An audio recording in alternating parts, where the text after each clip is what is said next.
ಒಡೆಯವರು ಸ್ವಾಮಿ ಅವರು ನಮಗೆ ಇದು ಭಿಕ್ಷೆ ಹಾಕಿದ್ದು ಜಾಗ. ಈ ಜಾಗನ ನಮಗೆ ಈ KR ಮಾರ್ಕೆಟು ನಮಗೆ ಭಿಕ್ಷೆ ಹಾಕಿದ್ರು.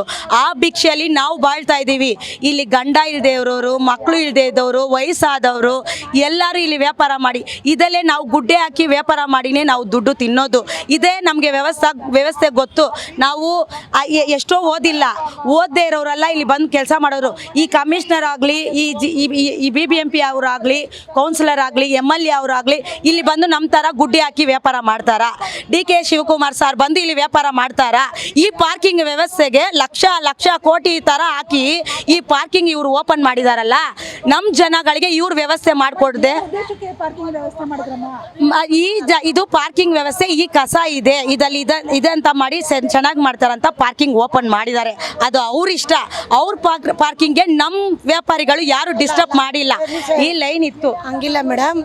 ಈಗ ಗಾಡಿಗಳು ಫುಟ್ಪಾತ್ ಮೇಲೆ ವ್ಯಾಪಾರ ಮಾಡೋ ಜಾಗ ಮೇಲೆ ಅಲ್ಲಲ್ಲಿ ಗಾಡಿಗಳು ಬಿಡ್ತಾ ಇದ್ದು ಇವರು ಒಂದೂವರೆ ವರ್ಷ 2 ವರ್ಷದಿಂದ ನಾವು ದೊಡ್ಡ ಪಾರ್ಕಿಂಗ್ ಮಾಡ್ತೀವಿ, ಎಲ್ಲಿನೂ ಗಾಡಿ ಬಿಡೋಂಗಿಲ್ಲ, ಪಾರ್ಕಿಂಗ್ ಒಳಗಡೆ 1 ಅವರ್ಗೆ 15 ರೂಪಾಯಿ 20 ರೂಪಾಯಿ ಅಂತ ಒಳಗಡೆ ಮಾಡ್ತೀವಿ ಅಂದ್ಬಿಟ್ಟು ಮಾಡಿದ್ರು. ಈಗ ಬಂದು ಅವ್ರು ಎಷ್ಟನ ಈಸ್ಕೊಳ್ಳಿ ಮೇಡಮ್, ನಮ್ಗೆ ಅದ್ರ ಬಗ್ಗೆ ಚಿಂತೆ ಇಲ್ಲ. ನಮ್ಗೆ ಯಾಕೆ ಹಿಂಸೆ ಕೊಡ್ತಾ ಇದ್ದೀರಾ? ಪಾರ್ಕಿಂಗ್ ಒಳಗಡೆ ಮಾಡ್ತೀವಿ, ನಿಮ್ಗೆಲ್ಲ ಏನು ತೊಂದರೆ ಇಲ್ಲ ಅಂತ ಹೇಳ್ಬಿಟ್ಟು ಈಗ ನಮ್ಮನ್ನ ಎತ್ತು ಅಂತಾರಲ್ಲ. ಅವಕಾಶ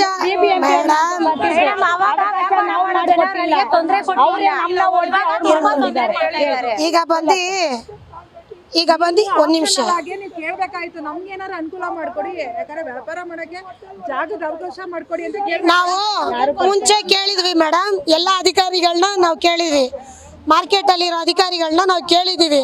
ಅವ್ರು ಏನು ಹೇಳಿದ್ದಾರೆ, ನಿಮಗೆ ಯಾವ ರೀತಿನೂ ತೊಂದರೆ ಕೊಡಲ್ಲ, ನೀವು ಆರಾಮಾಗಿ ನಿಮ್ಮ ಜಾಗದಲ್ಲಿ ನೀವು ಕೂತ್ಕೊಳ್ಳಿ, ನೀವು ದುಡ್ದು ನೀವು ತಿನ್ನಿ, ನಿಮ್ದು ಯಾರು ನಾವು ಕಿತ್ಕೊಳ್ಳಲ್ಲ ಆ ಥರ ಅಂತ ನಮಗೆ ಪ್ರಾಮಿಸ್ ಮಾಡಿದ್ರು.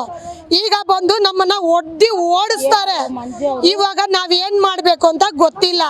ಅದಕ್ಕೋಸ್ಕರ ನಾವಿಲ್ಲಿ ಕಾರ್ಪೊರೇಷನ್ ಆಫೀಸ್ ಹತ್ರ ಬಂದಿದ್ದೀವಿ, ಅಧಿಕಾರಿಗಳ ಹತ್ರ ಮನು ಕೊಟ್ಟಿದ್ದೀವಿ. ಅವರು ನಮ್ಮ ಮುದ್ದಿ ನೋಡಿ ಮಾತಾಡೋಕ್ಕೂ ಅವ್ರಿಗೆ ಇಷ್ಟ ಇಲ್ಲ. ಯಾಕೆ ಸರ್, ಯಾಕೆ ಸ್ವಾಮಿ, ನಾವು ಬಡವರು, ನಮ್ಮ ಮಕ್ಕ ನೋಡೋಕ್ಕೂ ನಿಮ್ಗೆ ಇಷ್ಟ ಇಲ್ವಾ?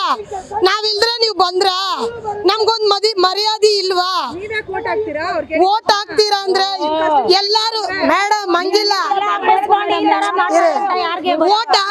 ಓಟ್ ಹಾಕಕ್ ಮುಂಚೆ ಅಮ್ಮ ತಾಯಿ ಅಂತ ಬರ್ತಾರೆ, ಓಟ್ ಹಾಕದ್ಮೇಲೆ ಹೋಗೆ ಬಾರೆ ಅಂದ್ಬಿಟ್ಟು ಹೊಡಿತಾರೆ. ಏನ್ ಮಾಡೋದು? ನಾವೇನು ಓದಿದೀವ? ನಮ್ಗೆ ತಿಳುವಳಿಕೆ ಇದೆಯಾ? ನಮ್ಗೇನು ಇಲ್ಲ ಮೇಡಮ್, ಅಷ್ಟು ನಾಗರಿಕತೆ ನಮ್ಗಿಲ್ಲ. ನಾವು ಬಂದು ನಿಮ್ಮನ್ನ ಏನೇನು ಕೇಳ್ತಾ ಇಲ್ಲ. ನಮಗೆ ವ್ಯಾಪಾರ ಮಾಡಕ್ಕೆ ದಯವಿಟ್ಟು ಜಾಗ ಮಾಡಿಕೊಡಿ. ನಾವು ನಿಮ್ಮ ಹತ್ರ ಊಟಕ್ಕೆ ಬರಲ್ಲ, ತಿಂಡಿಗೆ ಬರಲ್ಲ, ನೀರಿಗೆ ಬರಲ್ಲ. ನಾವು ಬಾಟ್ಲು ರೋಡಲ್ಲಿ ವ್ಯಾಪಾರ ಮಾಡಿ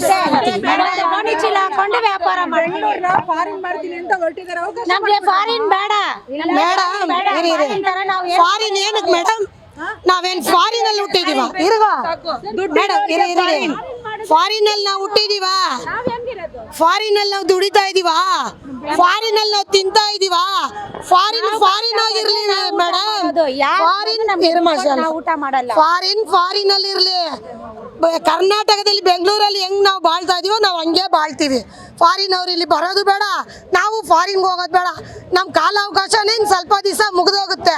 ಫಾರಿನ್ಗೆ ಹೋದ್ರೆ ಅವ್ರೇನು, ಅವ್ರು ಲಂಡನ್ ಮಾಡಿದ್ರೆ ನಮ್ಗೇನು? ನಮ್ಮ ಜಾಗ ನಮಗೆ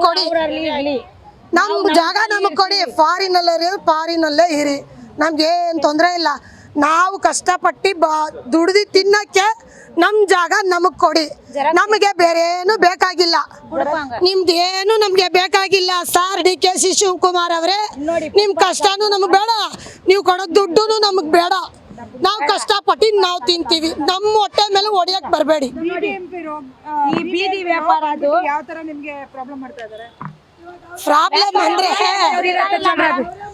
ಪ್ರಾಬ್ಲಮ್ ಅಂದ್ರೆ ಒಂಥರ 2 ತರ ಇಲ್ಲ.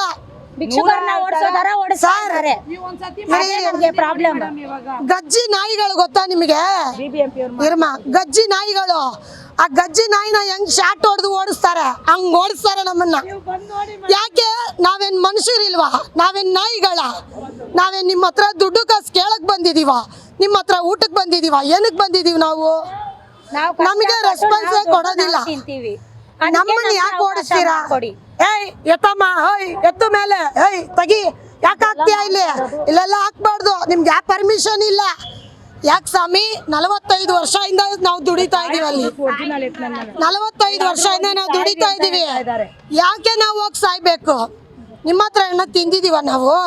ಇಲ್ಲ ನಿಮ್ಮ ಹತ್ರ ಜಮೀನಿಗೆ ಬಂದಿದೀವ, ಆಸ್ತಿಗೆ ಬಂದಿದೀವ ನಾವು? ನಾವು ಕಷ್ಟಪಡೋ ಜಾಗ ನಮ್ಗೆ ಬೇಕು. ಹಂಗೆ ನಮ್ಮ ಜಾಗ ನೀವು ಬೇಕು ಅಂತೀರಾ? ನಮ್ಗೆಲ್ಲ ವಿಷ ಕೊಟ್ಬಿಟ್ಟು ಸಾಯಿಸ್ಬಿಟ್ಟು ಅಲ್ಲಿ ಮಲಗಿಸ್ಬಿಟ್ಟು ನೀವು ಜಾಗ ತಗೊಳ್ಳಿ. ನೀವು ಚೆನ್ನಾಗಿರಿ, ನಿಮ್ಮ ಮನೇಲಿರೋ ಚೆನ್ನಾಗಿರಲಿ. ಇಲ್ಲಾಂದ್ರೆ ನಾವೇ ಮಾಡ್ಕೋಬೇಕಾ ಹೇಳಿ? ನಾವೇ ಮಾಡ್ಕೊಂಡು ಸತ್ತೋಯ್ತೀವಿ, ಎಲ್ಲ ಸತ್ತೋಯ್ತೀವಿ. ಜನಗಳಿಗೆ ನ್ಯಾಯ ಬೇಕಂದ್ರೆ ನಾವು ಮಾಡ್ಕೊಳ್ತೀವಿ. ಯಾರಾದ್ರೂ ಒಬ್ರು ಜೀವ ಅಲ್ಲ ಮೇಡಮ್, ಹೊರಗಡೆ ಬಿಟ್ಟಿದ್ದಾರೆ, ಆ ಕಡೆ ಬಿಟ್ಟಿದ್ದಾರೆ, ಎಲ್ಲಾರ್ಗೂ ಸುತ್ತೀರ ಬಿಟ್ಬಿಟ್ಟು ಎಲ್ಲೋ ಒಂದು ನೋಡಿ ಮೇಡಮ್, ಮೂಲೆಯಲ್ಲಿ ನಾವು ಕಷ್ಟಪಟ್ಟು ತಿನ್ನೋರಿಗೆ ಇಷ್ಟು ತೊಂದರೆ ಕೊಡ್ತಿರಲ್ಲ.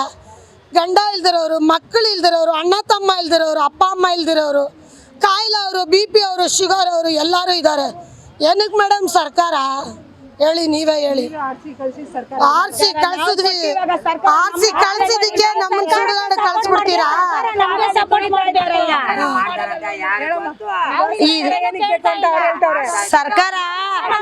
ಸರ್ಕಾರ ನಮ್ಗೆ ಒಳ್ಳೇದು ಮಾಡುತ್ತೆ ಅಂತಾನೆ ಆ ಸರ್ಕಾರ ನಾವು ಕೇಳಿದ್ವಿ. ಇವಾಗ ಆ ಸರ್ಕಾರನೇ ನಮ್ ಬಡವ್ರನ್ನ ಕಾಲಲ್ಲಿ ಮೆದಿತಾ ಇದ್ದಾರೆ. ಈ ತರ ಫುಟ್ಪಾತ್ ಬೀದಿ ವ್ಯಾಪಾರಿಗಳಿಗೆ ನಾವು ಕಾರ್ಡ್ ಮಾಡ್ಕೊಡ್ತೀವಿ ಅಂತ BBMP ಅವರು ಮಾಡ್ಕೊಟ್ರು ನಮ್ಗೆ. ಈ ತರ ಎಲ್ಲಾನು ಮಾಡ್ಬಿಟ್ಟು ಇವಾಗ ನಮ್ಗೆ ಮೋಸ ಮಾಡಿದ್ರೆ BBMP ಅವರು ಮೋಸ, ಕಮಿಷನರ್ ಜಗದೀಶ್ ಅವರು ಮೋಸ, ಎಲ್ಲರೂ ಮೋಸ. ಈ ಪಾರ್ಕಿಂಗ್ಗೆ ನೀವು ಯಾಕೆ ಇಷ್ಟು ಸಪೋರ್ಟ್ ಮಾಡ್ತಾ ಇದ್ದೀರಾ? ಪಾರ್ಕಿಂಗ್ ಅವರಿಂದ ನಿಮ್ಗೆ ದುಡ್ಡು ಬರುತ್ತೆ ಅಂತ ಸಪೋರ್ಟ್ ಮಾಡ್ತಾ ಇದ್ದೀರಾ. ನಮ್ಗೆ ಆ ದುಡ್ಡು ನಮ್ಗೆ ಸಂಪಾದನೆ ಮಾಡಿದ್ರೆ ಮಾತ್ರನೇ ಆ ದುಡ್ಡು, ನಮ್ಗೆ ಬೇರೆ ಯಾವ್ದ್ರಲ್ಲೂ ಇಲ್ಲ. ನಮ್ಗೆ ಊಟಗೆ ತುಂಬಾ ಕಷ್ಟ. ಜಾಗ ಆಗಿರೋದು ಒಂದು ಗೋಣಿ ಚೀಲ ಹಾಕೊಂಡು ನಮ್ಮ ಬಡವ ಜನರು ಎಲ್ಲರೂ ವ್ಯಾಪಾರ ಮಾಡ್ತೀವಿ. ಅದಕ್ಕೆ ಆ ಜಾಗ ನಮಗೆ ಬಿಡ್ಬೇಕಂತ ನಾವು ಅನುಕೂಲ ಮಾಡಿಕೊಡಿ ಅಂತ ನಿಮ್ಮನ್ನ ಕೇಳ್ತಾ ಇರೋದು. ಬೇರೆ ಏನು ನಿಮ್ಮ ಕಡೆಯಿಂದ ನಾವೇನು ದೊಡ್ಡದಾಗಿ ಕೇಳ್ತಾ ಇಲ್ಲ. ಅಂಗಡಿ ಬೇಡ, ಮನೆ ಬೇಡ, ಮಠ ಬೇಡ, ಏನು ಬೇಡ. ಬೇಡ ಮೇಡಮ್, ನಮ್ಗೆ ಫುಟ್ಪಾತ್ ಇಂದಾನೇ ಓಡಿಸ್ತಾ ಇದ್ದಾರೆ. ಅಂಗಡಿ ಬಿಟ್ರೆ ನಮ್ದು ಇದು ಅಂಗಡಿ, ನಮ್ದು ಇದು ಸೈಟ್, ನಮ್ದು ಇದು ಜಾಗ ಅಂತ ಓಡಿಸಿದ್ರೆ ನಾವೆಲ್ಲೂ ಹೋಗ್ಲಿ, ನಾವೆಲ್ಲೂ ಹೋಗ್ಲಿ. ಯಾರೋ ಒಳ್ಳೆಯವ್ರು ಕೊಟ್ರು ಆ ಕಾಲದಲ್ಲಿ ಜಾಗ, ಆ ಜಾಗ ನಾನೇ ಫುಟ್ಪಾತ್ ಜಾಗ ನಾನೇ ನಮ್ಗೆ ಬಿಡ್ತಾ ಇಲ್ಲ. ಮೇಡಮ್ ಅಗ್ರಿಮೆಂಟ್ ಮಾಡಿದ, ಅಗ್ರಿಮೆಂಟ್ ಬೇಡ, ಅಂಗಡಿ ಇಸ್ಕೊಂಡ್ರೆ ಅಗ್ರಿಮೆಂಟ್ ಮಾಡ್ಕೋಬೇಕು, ನಮ್ಮ ಹೆಸರಿಗೆ ಬರ್ಸ್ಕೋಬೇಕು, ಅದೆಲ್ಲ ನಮ್ಗೆ ಬೇಡ. ಅಲ್ಲಮ್ಮ, ಇವಾಗ ಅವ್ರು ಏನು ಹೊಸ ರೂಲ್ಸ್ ತರ್ತಾ ಇದಾರೆ, ಆಧಾರ್ ಕಾರ್ಡ್ ಕೊಟ್ಟು ರಿಜಿಸ್ಟ್ರೇಷನ್ ಮಾಡ್ಕೊಬೇಕು. ಹೌದು, ನಿಮ್ ಜಾಗದಲ್ಲಿ ಒಂದು ಹೊಸದಾಗಿ ಅಂಗಡಿಗಳು ಮಾಡ್ಕೊಡ್ತೀವಿ. ಮೇಡಮ್ ಅಂಗಡಿ ನಮ್ಗೆ ಬೇಡ ಮೇಡಮ್. ಆ ಫುಟ್ಪಾತ್ ಮೇಲೇನೆ ನಾವು ನಮ್ ತಾಯಿ, ನಮ್ ತಂದೆ, ನಮ್ ತಾತ, ನಮ್ ಮುತ್ತಾತ ಆ ಫುಟ್ಪಾತ್ ನಲ್ಲಿ ವ್ಯಾಪಾರ ಮಾಡಿನೇ ನಮ್ನ ಬೆಳೆಸಿದ್ದು. ನಮ್ಮ ಮಕ್ಕಳನ್ನ ನಾವು ಅದನ್ನ ನಂಬಿನೇ ಬೆಳೆಸ್ತಾ ಇದೀವಿ.